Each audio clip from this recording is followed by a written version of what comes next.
बलूचिस्तान में हालिया सैलाब से तबाहकारियों के बाद पाक सरजमीन पार्टी की हमदर्दी शहीद होने वाले लवाकिन के साथ हैं। हम उनके गम में बराबर के शरीक हैं।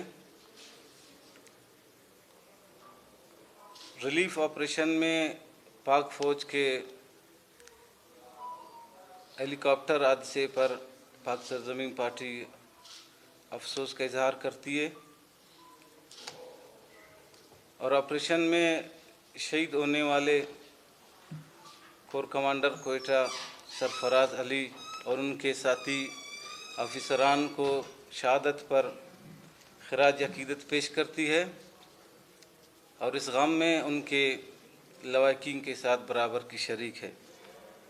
मोअज़्ज़िज़ साफ़ी हज़रात, चमन से लेकर गवादर तक, लसबेला से लेकर छागी तक तूफ़ानी बारिशें और सैलाब ने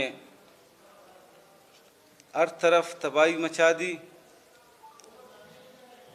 लाखों लोग सैलाब से मुतासिर हुए, हज़ारों मकानात मुनहदिम हो गए, सैकड़ों लोग इंतकाल कर गए, सैकड़ों लोग ज़ख्मी और लापता हो गए।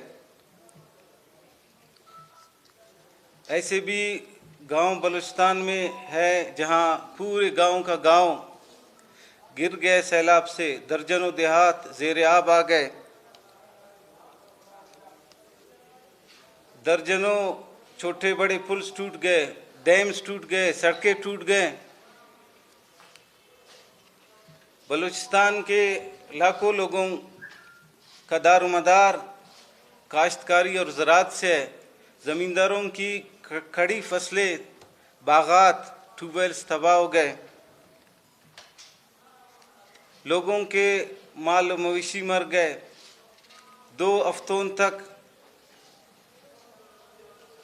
शहरों और कई देहातों का ज़मीनी राब्ता मुनक़ता रहा।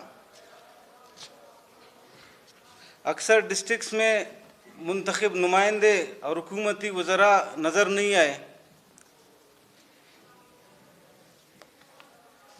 बलूचिस्तान के 34 अज़ला के 65 अरकान असम्बली हैं। अगर 2-2 अरकान असम्बली एक हल्के में बैठकर इमदादी कार्रवाइयाँ थोड़ी बहुत तेज़ कर सकते थे। एक आध जगहों पर अगर हमारे मुंतखब नुमाइंदे हुकूमती वज़रा गए तो वो सिर्फ फ़ोटो सेशन की हद तक वहाँ मौजूद थे। हेल्थ मिनिस्टर कहाँ हैं, CNW के मिनिस्टर कहाँ हैं, इरिगेशन के मिनिस्टर कहाँ हैं, उनके सेक्रेटरीज कहाँ हैं, कोई भी इनमें से मौजूद नहीं है। और हुकूमत ने कोई मेयर नहीं लिए। अगर कंसर्न डिपार्टमेंट्स प्रिकॉशनरी मेजर्स पर अमल करते और साथ साथ मकामी नुमाइंदों और लोगों को इख्तियारात और वसाइल देते तो शायद मेरे ख्याल से इतनी तबाही नहीं होती। पाक सरजमीन पार्टी हुक्मरानों की बेहिस्सी और गफलत की भरपूर मजम्मत करती है और बलूचिस्तान के काबिल रहम सूरत हाल पर मकामी नौजवानों और नुमाइंदों को बाख्तियार बनाने की पुरजोर अपील करती है। दुनिया में दीगर ममालिक में कुदरती आफात से कौमें निमटती हैं, लेकिन इस सैलाब से भी बड़ी आफतें दूसरे मुल्कों में आए हैं, लेकिन वहाँ पर नुकसानात बहुत कम होते हैं। हमारे यहाँ नुकसानात इंतहाई ज़्यादा होती है। उसकी वजह यह है कि उन ममालिक में इख्तियारात और मकामी हुकूमतें मकामी नुमाइंदों के हाथ में है। बलूचिस्तान के दौरे पर वज़ीर आज़म शहबाज शरीफ आए, 2-4 मकामात पर घूमे। हालांकि लसबेला डिस्ट्रिक्ट बलूचिस्तान में सबसे ज़्यादा मुतासिर है, वहाँ पर नहीं गए। अगरचे वज़ीर आज़म एक ख़ानदान के पास नहीं जा सकते, लेकिन उनके अहकामात जारी होने के बाद लवाकिन को मुआवजा नहीं मिल रहा, लोगों के मकानात मुनहदिम थे उनको मुआवजा नहीं मिल रहा।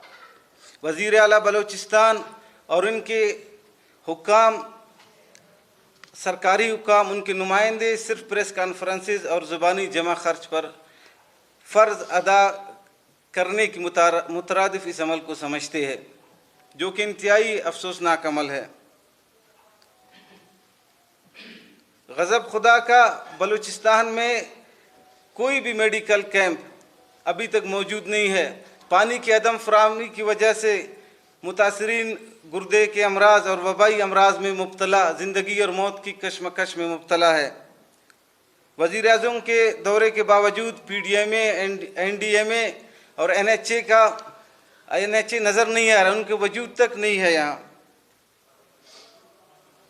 PDMA के ऑफिस के करीब किली गुलमामत 2 किलोमीटर के फासले पर है। थोड़ा आगे सरागुड़गी नवा किली में सैकड़ों लोगों के मकानात मुनहदिम हो गए। लोग आसमान तले ज़िंदगी गुजारने पर मजबूर है।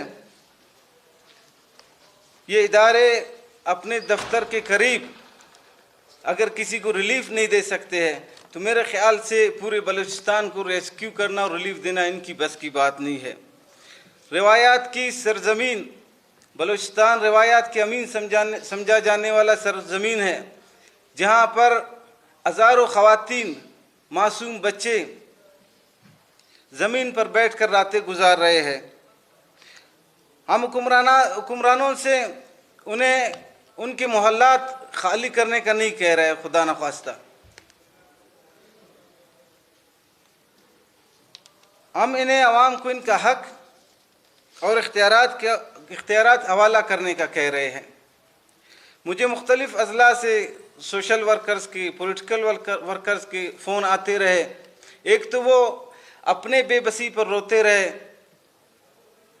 दूसरी वो मुतासरीन की बेकसी और बेबसी पर रोते रहे। तो इस बेबसी का हल, इन तमाम मसाइल का हल माज़ वज़ीर आज़म के दौरों से मुमकिन नहीं है। इनका हल पाक सरजमीन पार्टी की तजवीज़ करदा 3 आइनी तरामीम में है। चेयरमैन सैयद मुस्तफ़ा कमाल की 3 आइनी तरामीम पूरे मुल्क के, बिलखुसूस बलूचिस्तान के तमाम मसाइल और बेबसी का हल है। इन 3 तरामीम में नंबर 1, जिस तरह से आइन में वज़ीर आज़म और वज़ीर आला के इख्तियारात दर्ज है, उसी तरह लोकल गवर्नमेंट के इख्तियारात आर्टिकल 140 में दर्ज किया जाए। इस तरह से हर वज़ीर आला आर्टिकल 140 का अपनी मर्ज़ी के मुताबिक तशरीह करके इख्तियारात अपने पास पार कर चुके हैं।